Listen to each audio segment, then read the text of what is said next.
Let's talk about something we do like all the time, every single day, but we almost never really stop and think about it.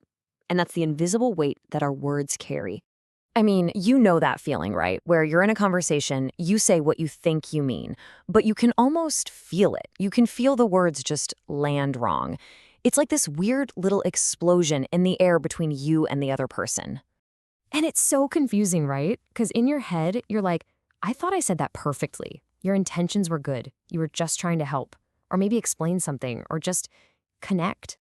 But then you see it. You see it on their face. There's this shift.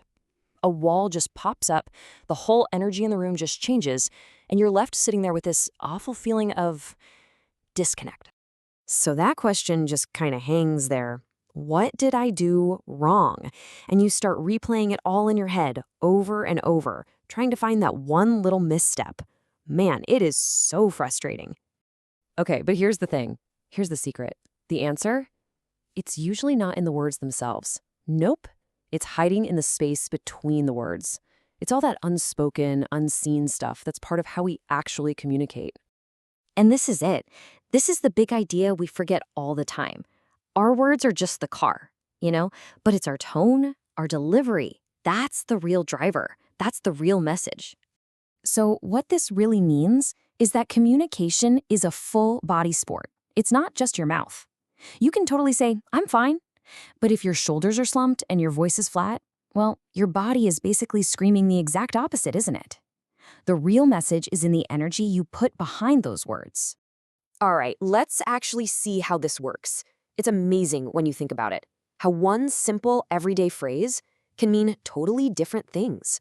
So just think about this for a second. Picture it. Someone you know, maybe a friend or partner, shows up late, and you're going to say just 3 simple words to them. And boom, here it is. This says it all. If you say, "Where were you?" with anger, it's an attack, plain and simple. It immediately puts them on the defensive. But what if you say those exact same words softly with real concern in your voice? Suddenly, it's not an accusation. It's an expression of care. It's an invitation to connect. I mean, same words, but 2 completely different universes of meaning. It's wild. That is the power of how you say things. It's literally the difference between building a wall and building a bridge with the exact same bricks. And this is where it gets really important, because it has real-world consequences. Every single time we open our mouths to speak, we're making a choice. I mean, think about it. When you're trying to prove you're right or show off that you know more about something, that energy, that little bit of ego, it just leaks right into your tone. And what happens? Instantly, you've created distance. You've pushed them away. Even if what you said was 100% correct, the feeling isn't connection, it's separation. Okay, now let's flip that completely. Take that exact same sentence, but this time, say it with real kindness, with an intention to just understand. And just like that, you build a connection. You pull them closer. You've created this safe space where you can actually talk. Suddenly, it's not about who's right anymore. It's about being in it together. And look, let's be real for a second. This is harder now than it has ever been. We live in this world of instant messages, quick texts, and rapid-fire replies. We spend so much time talking at each other, but are we actually communicating? We just react. We type without even thinking. And it's so easy to forget that there's a real, live, feeling human being on the other side of that screen. So what do we do about it?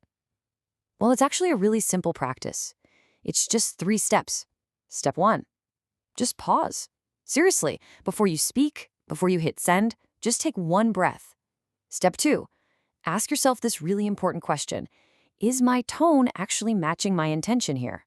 And step 3, and this is a big one, change your goal. Your goal isn't to be right.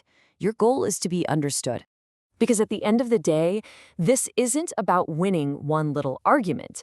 It's about what we leave behind, that sort of emotional impression that sticks to people.